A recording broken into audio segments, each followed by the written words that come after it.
Hey ချမ်းသာတိုင်းပြည့်စုံပြီးထင်ပြီးဘဝလက်တွဲပေါ်ရွေးချယ်ဖို့တွေးနေပြီလား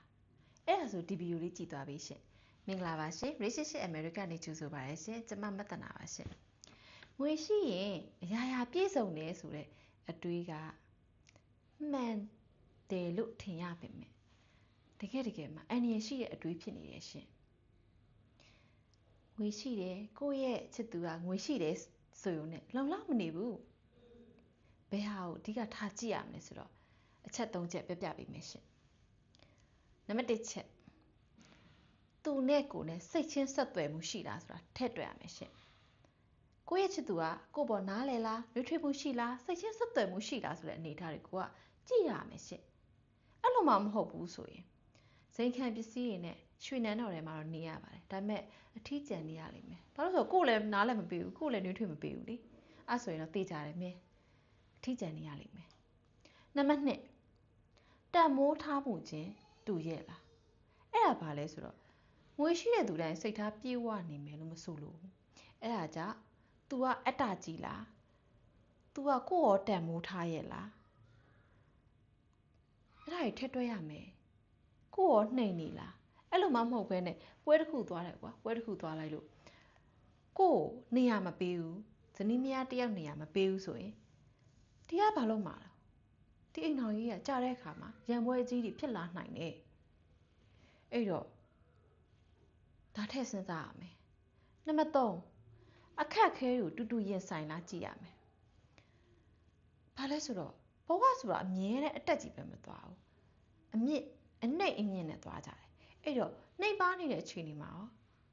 ကိုယ်နာမှာသူရှိမှာလားသူ့နာမှာကိုယ်ရှိနိုင်လားထည့်စဉ်းစားရမယ်ဥပမာ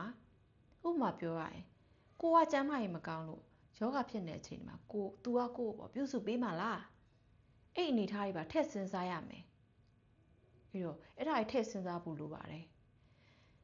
ဒါကိုကြည့်ပြီးတော့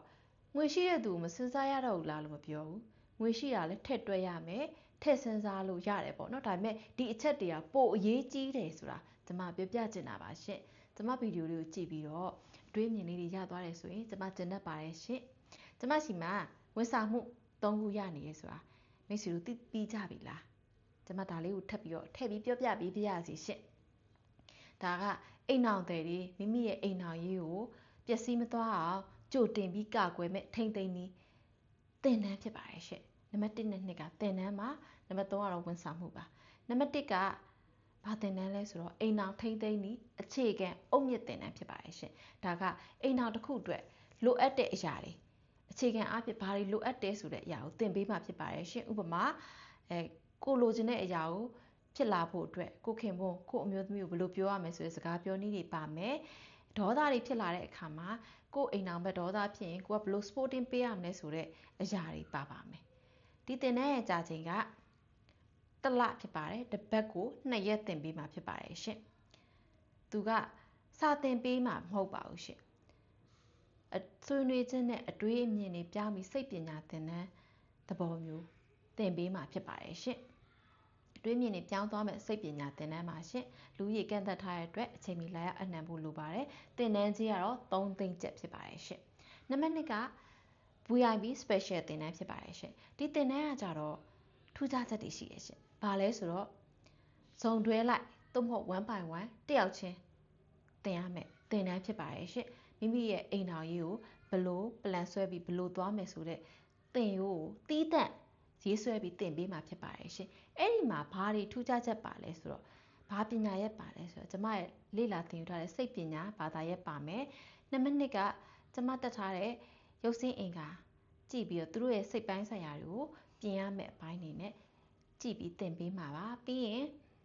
လက်မှတ်ဆိုင်းတွေကိုကြည့်ပြီးတော့သူတို့ရဲ့ရည်မှန်းချက်တွေမျှော်မှန်းချက်တွေရဲ့ပြီးရင်သူတို့အရင်ကတွေ့ကြုံခဲ့တဲ့စိတ် trauma တွေစိတ်တရားတွေကိုကုစားပေးပြီးမှတီးတန့်သင်ရိုးညွှန်းနှံတဲ့အသေးစိတ်သင်ပေးမှာဖြစ်ပါတယ်ရှင်ဒီသင်တန်းကတဦးတည်းသို့မဟုတ်ဇုံတွဲလိုက်တက်လို့ရပါတယ်တဦးတည်းတက်မယ်ဆိုရင်လည်းကိုယ့်ရဲ့အိမ်မှာမတက်တဲ့ကိုယ့်ရဲ့အိမ်အောင်ဘက်ကိုလည်းဆွဲခေါ်ပြီးသင်လို့ရအောင်2ယောက်စာသင်ပေးမှာဖြစ်ပါတယ်ရှင်ဒီသင်တန်းရဲ့သင်တန်းကြီးက10သိန်းကျပ်ဖြစ်ပါတယ်ရှင်မိတ်ဆွေတို့10သိန်းဆိုလို့မျက်လုံးပြူမသွားနဲ့နော်သင်တို့ရဲ့အိမ်အောင်ကြီးက10သိန်းမကတန်ပါတယ်ရှင် အဲ့တော့နောက်နံပါတ်3ကဝန်ဆောင်မှုကတော့ပုံမှန်အတိုင်းပြဿနာကြုံလာတဲ့အခါမှာကျမစီမှာရင်ဖွင့်တိုင်ပင်ဆွေးနွေးအကြံဉာဏ်ယူလို့ရပါတယ်ရှင့်ဒီ3မျိုးတည်းက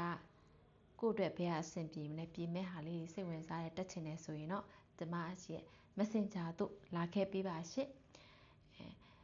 အကြောင်းမျိုးမျိုးကြောင့်မတက်နိုင်တဲ့